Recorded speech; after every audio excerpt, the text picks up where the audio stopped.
Good afternoon guys, tayo po ay magpapatuloy sa ating pinag-aaralan, Ukulele Advanced Strumming Pattern.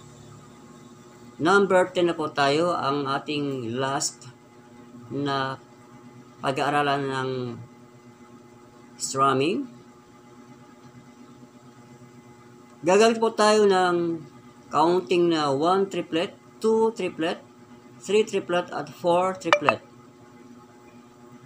Sa unang strumming po ay downstroke pattern, dalawa, at isang upstroke pattern.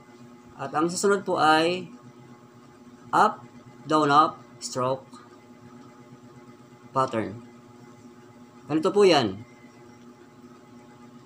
Ganun pa rin po ang ating chords na gagamitin. Ang pinakamadaling gamitin ay ang key of C, F, G.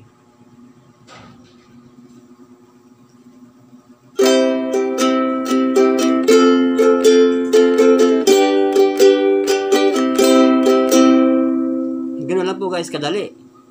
Sana po, mula po sa pattern number 1 hanggang number 10 ay may natutunan po kayo. Abangan po ninyo ang mga susunod po natin mga lesson na mas upgraded.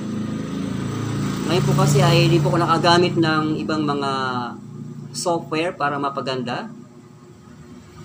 Susunod po natin pag-aaralan ay mas mapapaganda po natin.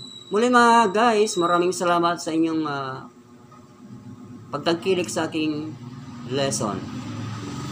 Hanggang dito na lang po at magkita-kita po tayo sa sunod na mga video ko. Maraming salamat po.